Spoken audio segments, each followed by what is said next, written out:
Good morning, everyone. Now, today we'll be discussing with the new topic in the chapter Democracy in the Contemporary World. The next big push towards democracy came after 1980 as democracy was revived in several countries of Latin America. The disintegration of the Soviet Union accelerated this process. From the story of Poland, we know that the then Soviet Union controlled many of its neighboring communist countries in Eastern Europe, right? If you remember the non-democratic Communist Party in Europe, right? Why it was in Poland, the non-democratic Communist Party in Poland was backed up by your Soviet Union, right? It's received a lot of support from Soviet Union. Soviet Union, it was a body comprising of 15 countries. Right now, when this 15 countries, right, they got independent, right, when these 15 countries they disintegrated, they had to even fight their own fight for democracy. The disintegration of the Soviet Union accelerated this process. From the story of Poland, we know that the then Soviet Union was controlled, the Soviet Union controlled many of its neighboring communist countries in Eastern Europe. Poland and several other countries became free from the control of Soviet Union during 1989-1990. Remember? Yeah, right. Poland was able to gain independence, right? Poland was able to choose Lech Walesa, right, as the president, and it and the ongoing, non-democratic Communist Party could not do anything because your Soviet Union has disintegrated itself. The power has been divided, and many of the countries, including Poland, which were under the communist rule, were released. They chose to become democracies, and all these countries, they have chosen to become a democracy. Finally, the Soviet Union itself broke down in 1991. The Soviet Union comprised 15 republics. All the constituent republics emerged as independent countries. Most of them became democracies. Thus, the end of Soviet control on East Europe and the breakup of the Soviet Union led to a big change in the political map of the world. In this period, major changes also took place in India's neighborhood.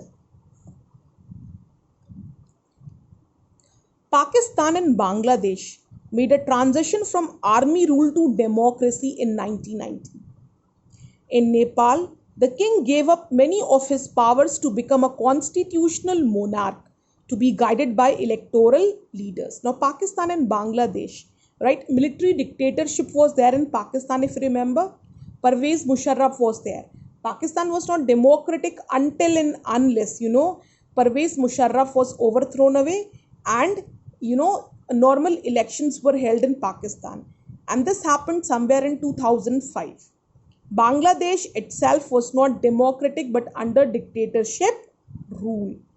In Nepal, the king was there who turned into a constitutional monarch. However, these changes were not permanent. In 1999, General Musharraf brought back army rule in Pakistan.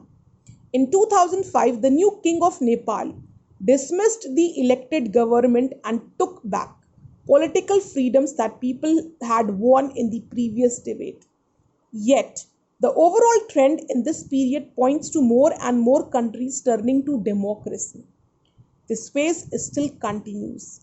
By 2005, about 143 countries were holding multi-party elections. This number was higher than ever before.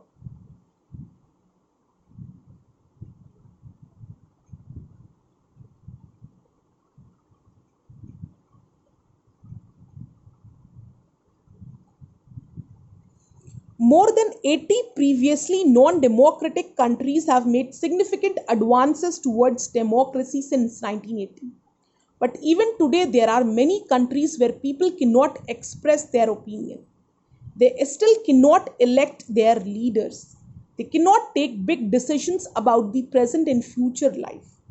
One such country is Myanmar, previously known as Burma.